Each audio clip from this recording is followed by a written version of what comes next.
Now, without further ado, I'm going to invite Mr. Amitabh Kant. Sir, you're a passionate speaker. We're all looking forward to hearing from you, and that will hopefully set the tone for us to have an interactive session thereafter. All yours.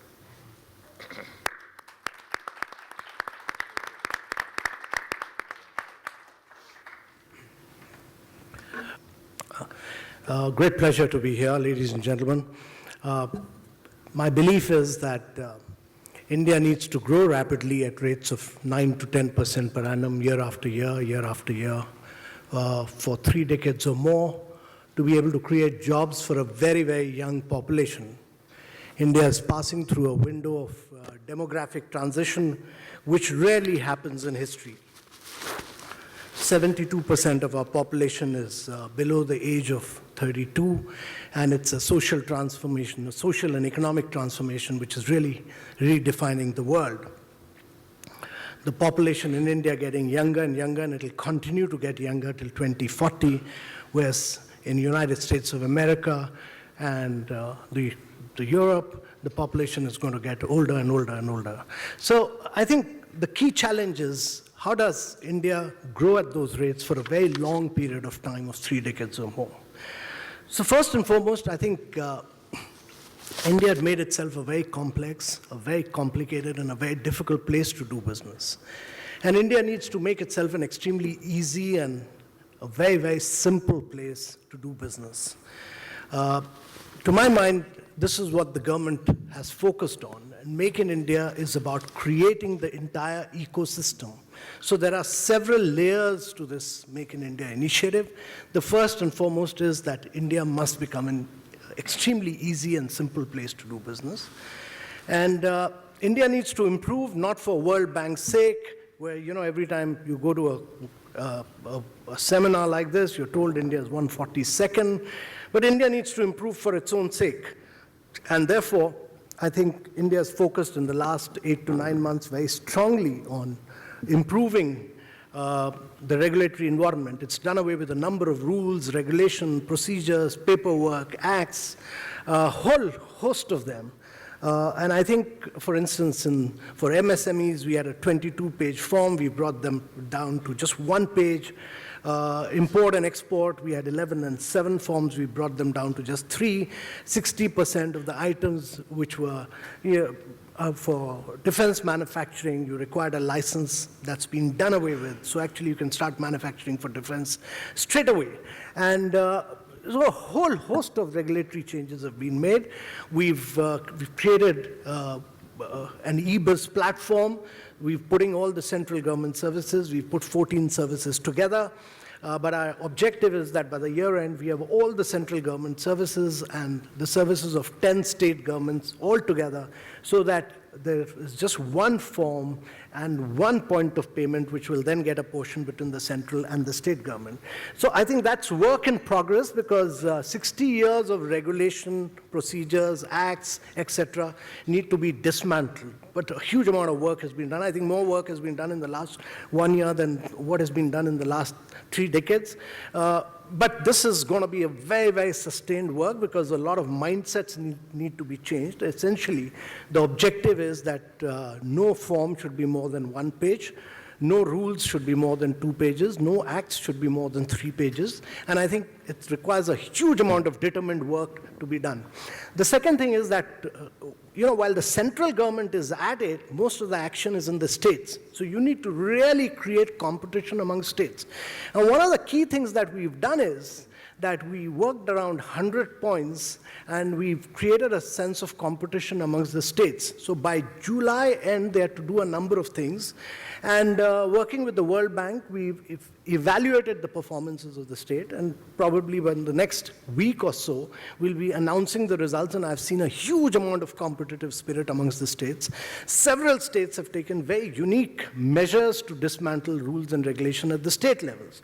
So they've all worked on these 100 points, and I personally feel that we've really unleashed the competitive federalism spirit of creating this huge sense of enthusiasm and competition among the states, and I think this will yield results over a period of time.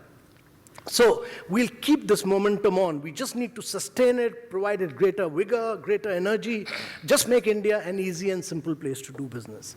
The second issue to my mind is that if you want to manufacture in India, and India has essentially been a nation which has grown on the back of the services sector. Almost 62% of our GDP comes from the services sector. So in reality, India had bypassed the process of manufacturing. And many of us in India felt that actually India has bypassed it and India will grow only on the back of services sector. But let me assure you that there are huge perils of bypassing the process of manufacturing in a country of 1.2 billion. And therefore, you need to create jobs. And if you need to create jobs, then manufacturing is the only way out, because there's huge disguised unemployment in agriculture. You need to take people from agriculture and put them into manufacturing. And you can probably do this growing on the back of services in very advanced countries with very high per capita incomes.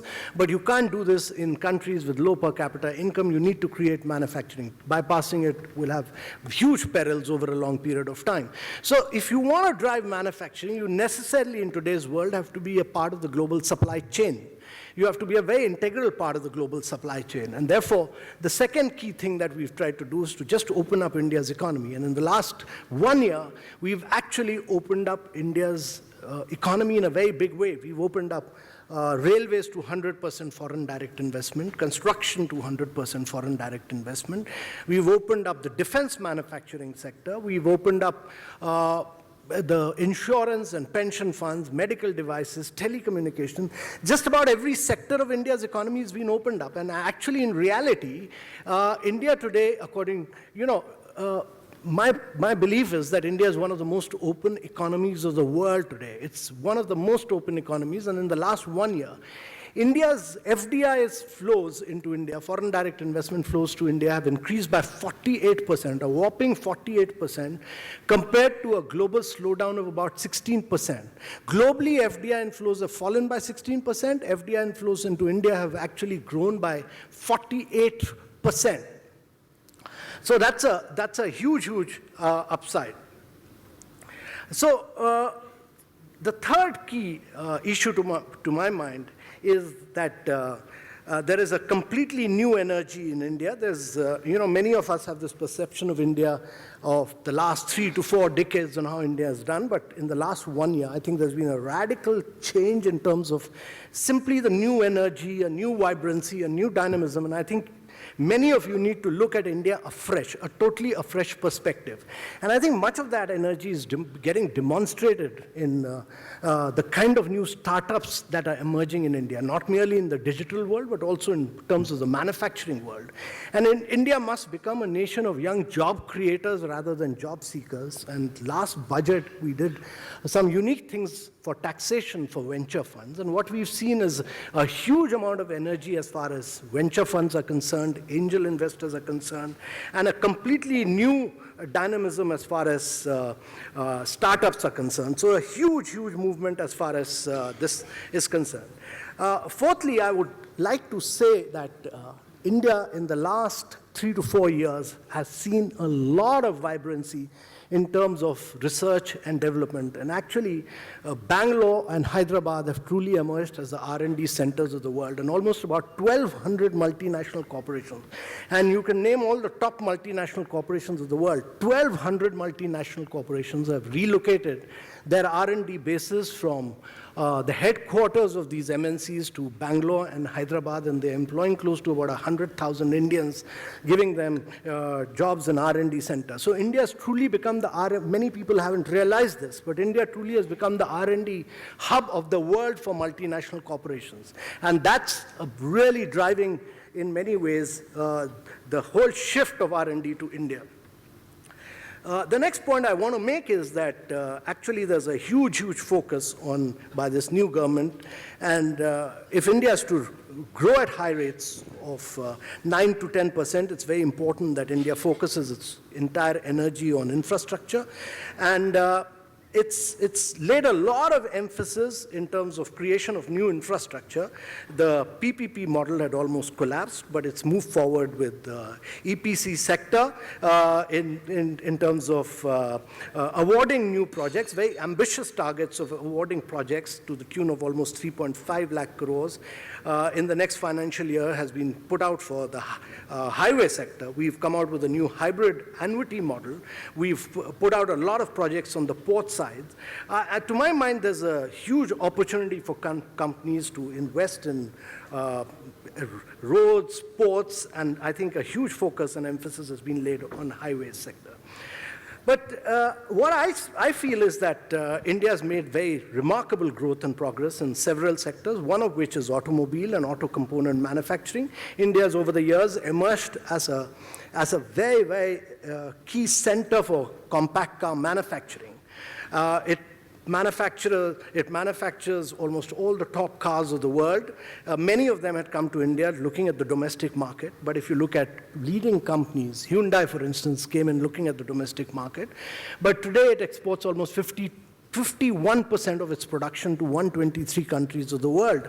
Volvo came in looking for the domestic market, but it exports its buses to the European market, and so do Toyota, and so do Honda, and so on. So India has really become the center for compact car manufacturing. And Renault has, just this year, in its 118-year history, for the first time, a European company, 118-year history, a European company for the first time has innovated, designed, and manufactured a car, totally new car for the global market called the Kwid in Chennai, Chennai, and it's 98% manufactured, designed, innovated, and manufactured in India. I mean, I see a totally new energy. Look at what Daimler has done in Chennai, the Bharat-Benz plant. It's a unique plant. It's manufactures Bharat-Benz vehicles, not for the domestic market, but Daimler buses for across the world. Or look at what General Electric has done in Pune. It has created the best plant, its most advanced robotic plant for the global markets across the world in Pune. And therefore, what I'm seeing is several layers of manufacturing in India. It's not just automobile, it's the emergence of Indian farmers for the rest of the world. What I'm seeing is a huge progress in terms of defense manufacturing. And I think this will in many ways spur high technology work within the country. I am seeing major manufacturers like Lockheed, a huge number of United Technologies, Sikorsky, many of them coming into India to do defense manufacturing here. So I personally feel if you were to look at the track record in the last 1 year in terms of in terms of manufacturing, the foreign direct investment is up by about 48%. The indirect tax collection is up by almost 37.6%. The manufacturing PMI is at a 6-month high. The IIP has shown a very, very positive trend. The monsoon is better than expected. India today is an oasis of growth in the midst of a very barren economic landscape all across Europe, all across America. To my mind, the government is on the right track. I don't think this government has taken a wrong economic decision, and if there was an wrong economic decision, it has put it right. I think every single decision has been on the right track, and the direction is right. The decision making is right. We just need to accelerate it a little bit more. So what I see is that several companies are not waiting. They are making a huge leap of faith, betting early on India's potential, in India's today's political leadership. I've seen companies like JCB, IKEA, Foxconn, Xiaomi, Boeing, GE, Daimler, all getting into India. And they're all getting into India because for them, India is actually a $2 trillion economy, and that's an economy which is accelerating. India's infrastructure is still to be built, and next 3 decades, we'll have 350 million Indians getting into the process of urbanization. By 2050, we'll have 700 million Indians getting into the process of urbanization, and I think there's huge opportunity. India's growth process has just begun. I think in the next 4 to 5 decades, we'll do more urbanization than what India has done in the last 5,000 years. And therefore, India, to my mind, is the last giant economy that is beginning to take off. India is world-class at frugal engineering. What we are witnessing in India is innovation, engineering, and great entrepreneurship, all blending together. Innovation, engineering, and entrepreneurship all blending together. Few countries are capable of this resource efficiency that India has demonstrated. India has demonstrated it not merely in terms of what Renault has done through its Quid, what GE has done, but it's demonstrated through its unique space program where it put the Mars orbiter at 1/10 the price of the United States of America. And many of you will make this inevitable comparison with China and what's happening in China at the moment. To my mind, the transformation process of India is on, and I think it's important to understand that companies must invest in India ahead of the curve, and those who invest ahead of the curve. India is like the United States of America in the late 60s or early 70s. If you had invested then, you would have made a gold mine. If you were to invest 4 decades later, it'll be just too late.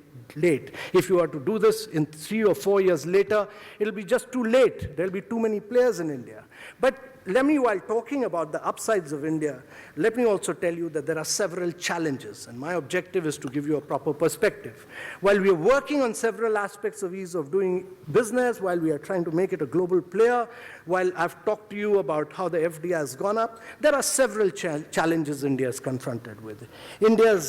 I think India's important to understand that while India's economic growth and progress has moved forward, the political aspect of it in terms of India's democracy being a very, very functional democracy needs to be seriously thought through. And so that while we are talking about economic governance, there's also political governance, and both must converge and integrate. I think it's important that good politics and good governance must all blend together to take India, if India has to grow at 9 to 10% over a long period of time.